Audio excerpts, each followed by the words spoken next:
Você sabia que dá para fazer mestrado e doutorado na FGV de forma gratuita, mesmo sendo uma faculdade paga?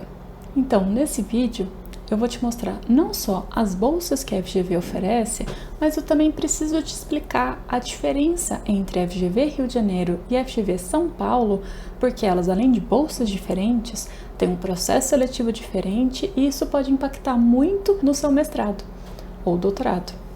Então fica aqui comigo que já a gente vai falar sobre isso. Mas antes de tudo, queria me apresentar brevemente. Eu sou a Tati Guimarães, eu sou mestra pela FGV Direito São Paulo.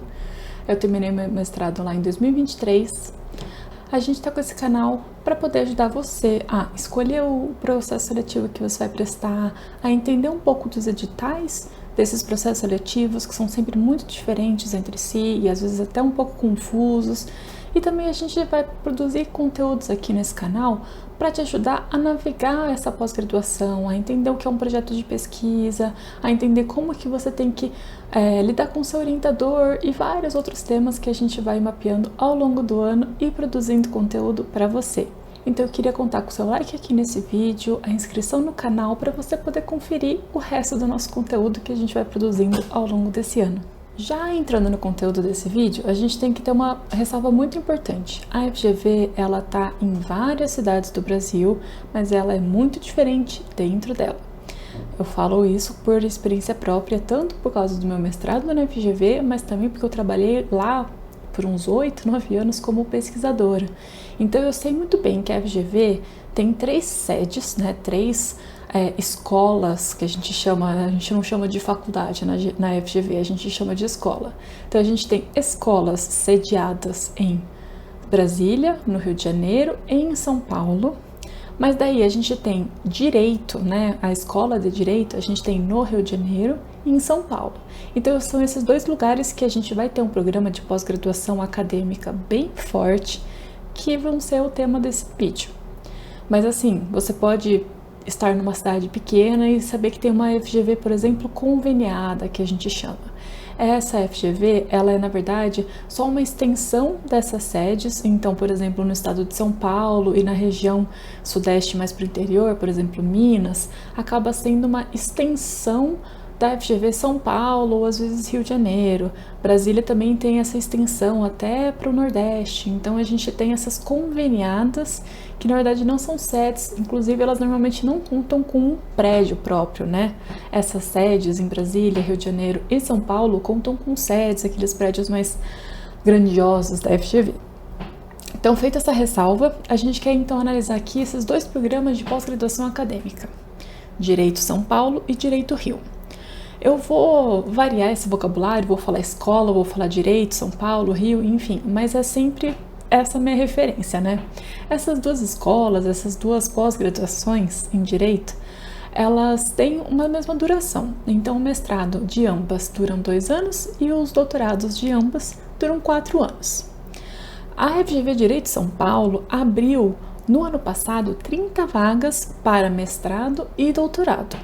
Já a do Rio de Janeiro abriu 36 vagas para mestrado e 16 para o doutorado. Então a gente percebe que Rio de Janeiro acaba ofertando um pouco mais de vagas e ainda as vagas já são divididas entre si. Você já sabe em qual programa que você está prestando, a quantidade de vagas que você tem.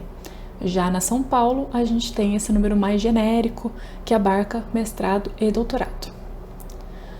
A Escola de Direito de São Paulo, ela apresenta 2 linhas de pesquisa: a Direito dos Negócios e Desenvolvimento Econômico e Social e a linha de Instituições do Estado Democrático de Direito.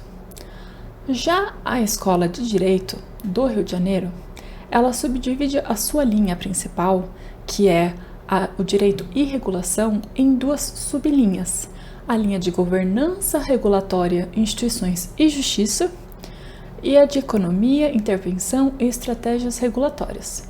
Então a gente percebe já, né, que a Direito São Paulo, ela tem uma visão mais específica para o direito do desenvolvimento, né, que é a grande linha dela, e subdivide na área de negócios e instituições, que a gente acaba chamando mais informalmente.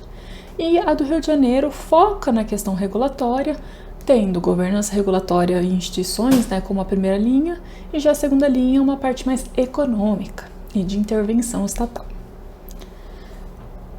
Ainda sobre os programas, ambos são pagos, mas há bolsas ofertadas em ambos esses programas.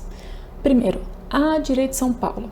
A gente tem a bolsa Mário Henrique Simonsen, que é basicamente uma bolsa que todo mundo que presta e passa no processo seletivo, se você preencher um formulário de uma página falando quero a bolsa, você recebe essa bolsa, que na verdade acaba sendo a mensalidade integral do programa. Então, para você ter uma ideia, eu que fiz o mestrado lá, eu nem sei quanto que é a mensalidade, porque a bolsa já cobria, eu já tiquei, né, no meu formulário, e eu já recebi essa bolsa, que é a gratuidade da minha mensalidade. Já outras bolsas, né, que adiantando um pouco mais, né, além da mensalidade, a gente tem bolsas, por exemplo, CAPES, PROSUP, a gente tem bolsas FAPESP, que são essas bolsas do governo, né, que são bolsas externas da FGV, mas que a FGV te ajuda, te apoia e te incentiva a conseguir essas bolsas. Então a CAPES acaba sendo um programa que a FGV se inscreve, recebe uma certa quantia de dinheiro e ela repassa em forma de bolsas, e a FAPESP acaba sendo uma bolsa que você, como mestrando, doutorando, presta diretamente à FAPESP de forma externa à FGV. Já a Escola do Rio de Janeiro, a gente também tem bolsas, por exemplo, de isenção integral à mensalidade, mas aí tem o catch. A gente tem essa questão da condição econômica dos candidatos. Então, eles vão pedir alguns documentos, é um processo um pouco mais rígido em relação a quem vai receber, porque a partir do edital e do regulamento do programa, a gente percebe que nem todo mundo consegue receber esse tipo de bolsa. A gente também tem o programa de incentivo ao jovem pesquisador. Então, os estudantes da graduação da FGV têm a oportunidade de concorrer à bolsa de estudos do mestrado. Então, é interessante que, caso você tenha feito a graduação lá, você pode tentar aproveitar esse programa para continuar sua pesquisa no mestrado na mesma instituição. A gente também tem a bolsa de excelência da FGV, Max Planck, então que você acaba ganhando 1.500 euros para pesquisar na Alemanha, então é uma bolsa que já se transfere para a internacionalização do programa.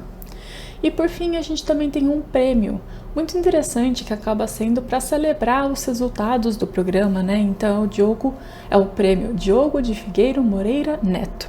A ideia é que as melhores teses e dissertações acabam sendo homenageadas e há a escolha de obras que vão virar livros. Então a FGV dá esse apoio financeiro e suporte administrativo para o aluno que acabou se formando e acabou conseguindo entregar um trabalho de qualidade para poder transformá-lo em livro. Mas e agora, como que faz para entrar para esses programas, né? A ideia é então que a gente tem que já prestar atenção no período de inscrição, acho que essa é a principal questão. Ambos os programas acabam abrindo as inscrições perto de maio e terminam entre agosto e setembro. Então, é um período que você tem que prestar atenção. E aqui eu vou passar ponto a ponto as etapas do processo seletivo de cada um, comparando entre si, né? A ideia é que, então, para inscrição, né, para esse período entre maio, agosto e setembro, você tem que enviar documentos. Para São Paulo, você tem que ter os documentos de identidade, os normais, assim como no Rio de Janeiro, mas você também tem que ter documentos da graduação, como diploma e histórico, isso é bem normal, em qualquer processo seletivo de mestrado e doutorado você normalmente tem que provar a conclusão da graduação, a conclusão do mestrado, caso seja para o doutorado, mas também em São Paulo você precisa enviar uma carta de apresentação e o seu currículo Lattes. Então, o projeto de pesquisa e um exemplar de produção acadêmica que eles acabam pedindo, acaba sendo num período posterior. Você não precisa já na inscrição entregar esse projeto. O projeto acaba sendo mais para o meio, para o fim do semestre. Já no Rio de Janeiro, a gente também tem os documentos de identidade, a gente também tem a comprovação de graduação, de mestrado, enfim. Mas ao invés da carta de apresentação, a gente tem uma carta de motivação no mestrado e já o projeto de pesquisa, né, da tese de doutorado para quem for prestar o doutorado. Então a gente tem que prestar atenção nisso, porque a carta de motivação acaba sendo algo parecido com a carta de apresentação, mas enquanto que na FGV São Paulo Você precisa só apresentar o seu interesse no programa, apresentar o seu perfil acadêmico. Na carta de motivação da FGV do Rio de Janeiro, você precisa apresentar o tema de pesquisa, ou seja, já ter uma ideia do seu projeto. Você tem que apresentar possíveis orientadores, na verdade são 2 possíveis orientadores do programa com a justificativa. Então ela é um pouco diferente, então você não pode entregar o mesmo documento nos 2 processos seletivos. Ainda, se você estiver prestando doutorado na UGV Rio, você precisa entregar o seu projeto de tese, com 15 páginas, capa não identificada e também essa indicação de 2 possíveis orientadores. Então já nessa inscrição, né, até agosto, setembro, você já tem que ter isso em mãos para entregar no processo seletivo. Bom, passado esse período de inscrição, na verdade essa primeira etapa acaba sendo mais formal. Se você entrega todos os documentos que você precisa, fechou, você já passou nessa primeira fase. Então daí você vai para o período de provas, né, que normalmente é realmente a primeira fase que o pessoal faz do processo seletivo. As provas de São Paulo e do Rio de Janeiro são um pouco diferentes, por isso que é importante a gente diferenciar aqui. A gente tem uma prova de proficiência de língua inglesa apenas na escola do Rio de Janeiro. São Paulo, a prova de língua inglesa acaba sendo após a aprovação no processo seletivo, com o objetivo de aferir a proficiência, não fazendo parte do processo seletivo, não sendo motivo de exclusão do candidato no processo seletivo. Já Rio de Janeiro, sim. Rio de Janeiro pede interpretação de texto para resposta em português, pode haver perguntas de tradução para o inglês, enfim, a gente tem uma prova que já é realmente excludente caso você não passe, caso você não consiga tirar a nota que o edital pede. Agora, sobre a prova de conhecimentos específicos, né, conhecimentos jurídicos, que muito pessoal fala, a gente tem algumas diferenças. Ambas dão a lista bibliográfica para você poder estudar, mas a questão é que São Paulo pede um formato de prova online, já o Rio de Janeiro pede um formato de prova presencial. Então esse também é um motivo, né, de escolha, caso você não consiga pagar uma passagem para ir para o Rio de Janeiro. Talvez São Paulo faça mais sentido para você prestar pelo menos em um primeiro momento, caso as linhas do programa não sejam tão importantes assim para você. Bom, passada a prova, você foi aprovado tanto na de línguas no Rio de Janeiro, quanto na de conhecimentos específicos em ambos os programas, você vai ser chamado para a avaliação do seu projeto, né? Então, em São Paulo, você vai então ser chamado para entregar o seu projeto de pesquisa cerca de, acho que 2, 3 semanas depois de você receber o resultado de que você passou na prova. E assim, pela nossa experiência aqui na mentoria, a gente sabe que em 2, 3 semanas a gente não consegue sair do zero com um projeto de pesquisa. Então, por isso que a gente fala, é interessante a gente já ter na mão esse projeto pronto ou quase pronto para a gente poder fazer essa entrega no período correto. Começa por aí. Mas também o projeto de pesquisa de São Paulo pede para você indicar 3 possíveis orientadores, né, relacionando com as linhas de pesquisa da FGV. Então, a gente tem uma opção a mais, né, de orientador em relação ao Rio de Janeiro, mas a gente tem também um pouco mais de liberdade, porque a gente consegue, enfim, variar um pouco mais o nosso estilo de escrita, né, para poder argumentar com esses 3 orientadores e não só 2. São Paulo pede um projeto de 25.000 caracteres, contando os espaços, enquanto o Rio de Janeiro, né, pede aquelas 15 páginas na formatação específica que está constante no edital. Por fim, você passou na prova, você foi chamado para entregar o projeto, seu projeto foi aprovado, né? Ele foi bem avaliado e daí agora você foi convocado para as entrevistas. Esse também é um momento muito importante que exige uma preparação e é importante também entender a diferença entre os dois, né, de São Paulo e Rio de Janeiro. Em São Paulo, a entrevista é online e o foco é na capacidade do aluno, né, do candidato, de ser arguido sobre o projeto. Então, você tem que ter propriedade sobre o seu tema e sobre o seu projeto, não ter feito a pesquisa, mas saber explicar o seu projeto. Você também tem que mostrar compreensão sobre os temas, né, que você pesquisou, a literatura e metodologia do projeto, capacidade de execução do projeto e a maturidade acadêmica, né, exigida para dialogar com a FGV. Então, eles vão perguntar por que esse professor e não por que esse professor, por que essa linha e não essa outra linha, se não tiver muito bem claro. Nesse momento, também poderão ter perguntas como perguntas sobre Lattes, sobre histórico acadêmico, sobre a carta de apresentação e a produção acadêmica que você enviou, aquele exemplar que eles pedem. Então é interessante você também ter esse preparo para além do seu projeto, mas também sobre a sua motivação, seu interesse e sua disponibilidade para participar do programa, caso, por exemplo, você não seja de São Paulo. No Rio de Janeiro, as entrevistas elas são presenciais, mas pode-se fazer o pedido de fazer online, então acho que a gente tem essa flexibilidade aí que eles provavelmente mudaram após pandemia, né?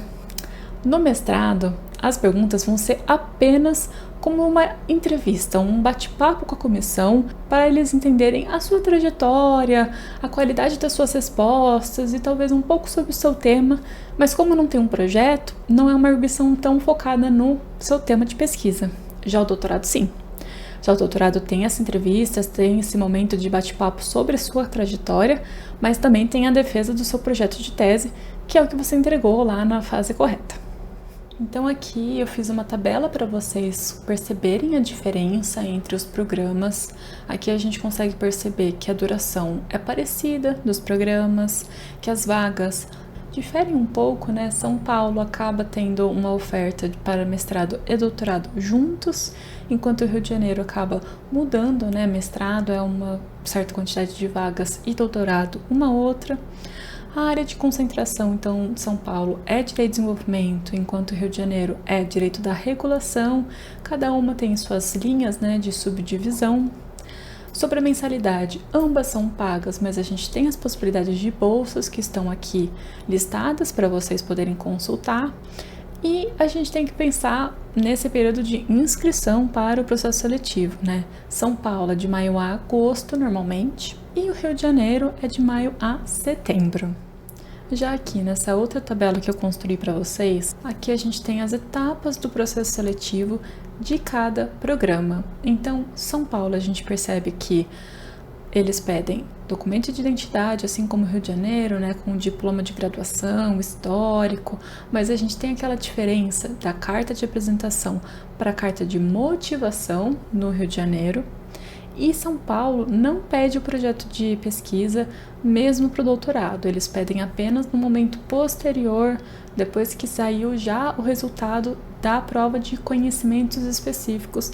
Lembrando que inglês não é classificatório, né? Inglês é só classificatório para o Rio de Janeiro. Já no Rio de Janeiro, você no mestrado deve entregar a sua carta de motivação e no doutorado você deve entregar um projeto de tese já nessa inscrição até agosto ou setembro. Então, temos essas mudanças, né, entre os programas, mas em relação à avaliação do projeto, acaba sendo bem parecido, né? O projeto acaba sendo com o mesmo tamanho, um pede de caracteres, outro pede em relação ao número de páginas, mas acaba sendo bem parecido.